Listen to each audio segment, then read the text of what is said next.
Mary had noticed it for some time now. Ever since she had returned from visiting her cousin Elizabeth, Joseph had noticed her and her condition. It started as simple second glances when he thought that she wasn't looking. Now, when he came to visit, she often caught him staring at her belly, as his mind seemed to be in a completely different place. Over the weeks, she had watched his face turn from suspicion to panicked confirmation, and now to resolute determination. And a dreadful weight could be seen in his eyes, even as Mary's own weight increased. He would divorce her. He was a just man, and a pregnant betrothed was an offense that he should not have to suffer. He would divorce her, or at least abandon her, put her away privily to spare her the public shame. But people would figure it out soon enough. Elizabeth's husband had received a visit from an angel, a visit that struck him dumb when he questioned Elizabeth's pregnancy. Why couldn't Joseph have such a messenger, at least to let him know that she had not been unfaithful, to tell him who this child was truly to be? But day after day, Joseph grew more distant. His visits to the house more sporadic. His attention always somewhere else. The child growing within her may have been the King of Kings, but he would cost Mary her marriage, her husband, her future, and maybe her very life. There were solutions to this, of course. Medicine peddlers in back alleys, and even some reputable healers who practiced a dark art on the side. Names of people and methods whispered to her by so-called friends who recognized her situation and therefore confessed their own. Disgrace was hers. Shame was hers. But their proposed solutions were even more disgraceful and shameful to Mary. No, she would keep the child. She would have this child, come what may. Joseph may abandon her, her family might desert her, she may have to flee for her very life, but she would have the child, for the Lord had willed it. She recalled the angel, beautiful and terrible as he was, as he spoke those beautiful and terrible words to her. Behold, you will conceive in your womb and bear a son, and you shall call his name Jesus. Jesus. It meant the Lord is salvation. It was a magnificent name. And with her Joseph seemingly ready to make his quick exit from her life, Mary would at least have the opportunity to name the child as she wished. The Lord must have a plan through all of this, she thought, to send such a grand messenger to her, to work such a miracle, and then to leave her an orphan, a harlot, and a mother all in one fell swoop seemed a trick too evil for the God of love and life to play upon her. But if the Lord willed it, then so shall it be. She would play her part. She would not question her God like her namesake Miriam had done. She would be faithful like her cousin Elizabeth. If need be, she would be Bathsheba, Rahab, if she had to, and she would bear her reproach like Eve. Let it be to me according to your word, she had replied to the angel, and Mary had meant it. But enough of such contemplation. Joseph would be here shortly, for he had promised to stop by after he closed up the carpentry shop today. Maybe today she would just tell him what happened, tell him about the angel, tell him about the child, and then he would know. And perhaps that would be better than this endless waiting. And so Mary waited. What great blessings and abundant mercies are you waiting for this night? Are they as complicated as Mary's, or are they more mundane? Are they centered around a child or a spouse? Is it an issue of everyday life? Doubt, worry, betrayal, shame, vice, adultery, lies, you name it. There is endless waiting for a solution to them all.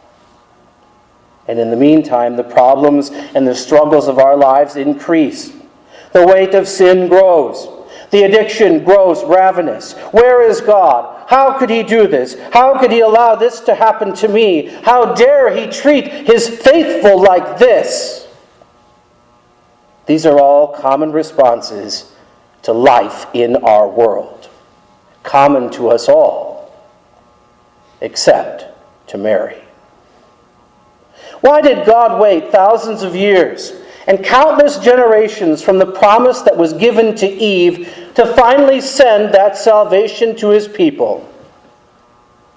Because he needed a Mary. That's why. A Mary who could hear the most fantastic and outlandish news ever delivered to a 12-year-old girl, and a Mary who would then respond, "Yes, may it be done to me as you have said, for I am the Lord's servant." A Mary who knew full well what this news would mean for her life and her future, and whose only question was to how such a thing was to happen. Not why me, not even asking what might happen afterwards. And in the response heard the dreadful news from that angel that the faithful virgin who had kept her virtue in dreams of her wedding night would thus be judged the harlot by all who knew her, even by the husband who had been betrothed to her. This Mary knows, hears all of this, and yet she still says, "Thy will be done." What humility! What majesty is hers! What faith she has! This is what makes Mary queen of all women. The Messiah could have been born of anyone or anything. Moses himself could have struck the rock in the wilderness and produced the Christ. But God himself chose this woman to be his mother. Not because she was of high station, bedecked in rich finery, but because her faith was the jewel of her crown. And such splendor shines as brightly in the shabby stable as it ever does behind the wedding veil. To hear the angel's words and believe in them, and at the same time accept what they meant for her personally, is not just a once-in-a-lifetime type of faith. It's a once-in-creation type of faith. A once-in-eternity faith. And for it, our God honored Mary by calling her mother. Mary had her doubts. Mary had her worries. And yes, Mary had her sins. She depended upon the child for life as much as he depended upon her. I am sure many times in her life she wondered why she was chosen and why such horrendous things had happened to her. She was probably orphaned at a young age. She was the cause of a massacre of young children in Bethlehem. She was a fugitive from royal law, a widow, a mother of a convict, and finally a witness to the execution of her own child. But through it all, she counts herself blessed. She ponders these things only in her heart. She humbly abides the Lord's will through good times and bad. Through plenty and times of want, she remains faithful.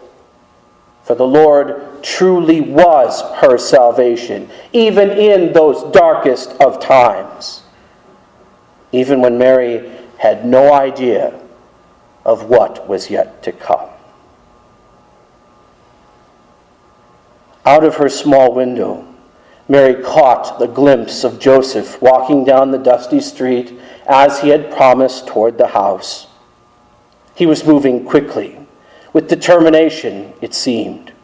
His head down, arms at his sides, his fists were clenched. Mary smoothed her hair and adjusted her dress in the increasingly futile attempt to hide her growing figure. She set 2 cups on the small table. But even before she could grab that pitcher of water, there was his knock at the door. She opened it and tried to make her greeting sound as normal as possible. But Joseph wouldn't even look at her. He stood there, looking at the ground. She tried to pass it off. "Joseph," she said, "come in. Don't just stand there." But stand there he did. Slowly he lifted his gaze from her feet, but he stopped midway. There he stood, staring again, this time not even trying to hide it. Maybe today was the day when he'd hand her that certificate of divorce or tell her that he wouldn't be calling on her anymore. He took a step forward. Mary took a step back. His eyes shot up to hers for a brief moment. Then his hands reached for her as she stepped forward again. This time, Mary didn't move. His hands found her stomach. He inched forward a bit more and pressed his palms against her middle. He knew. This was it. No more suspicion. No more avoiding the topic. This was the moment that would change everything for them. Mary was about to speak, to break this dreadful silence, to pick up his chin and force him to look at her. But before she could speak or even move, she saw 2 tears fall between them and splash upon the dusty floor. Joseph lifted his face, and softly, slowly he spoke. "Jesus," he said. "We will call him Jesus." "Yes," said Mary, "the Lord is salvation. We will name him Jesus." I do not know what troubles you this night, this Advent, this year, this life. I do not know what concerns or worries labor heavy upon your heart. What I do know is that for you, this Mary and this Joseph trudged her way to Bethlehem. And for you, she took her maternity bed among the silage and straw. For you, Mary gave birth to her firstborn, a son. For you, she wrapped him in swaddling cloths and laid him in that manger. Her child is as much your child as he is hers.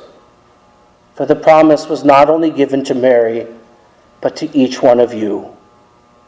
Like her mother Eve before her, Mary would be the mother of all the living, as she gave birth to the Lord of life for all of us.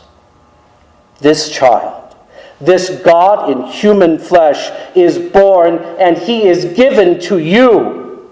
He is enthroned first in the womb of a poor and simple virgin girl, and then upon a cradle rude and bare. Now he is enthroned in the heart of your life, rude, bare, broken, poor, and sinful as it may be. And this is where he chooses to dwell.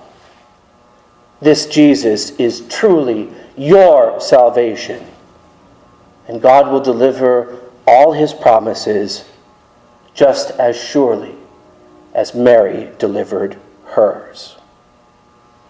From the first woman to the queen of them all, from the young to the old, the virgin to the barren, the royal to the handmaiden. Faithful women have carried the promise of the Christ. Even today, the Lord recalls his promise with each new life that is brought forth in this world, each new person that is enthroned in the womb of those daughters of Eve, each new child of God that is committed to godparents like Joseph. All life is precious to our God, and all life points to him who is the life of the world, the one who was promised to Eve, the one who was foreshadowed by Elizabeth, the one who was conceived and born of Mary. He is our salvation. He is our God. He is our Jesus. Amen.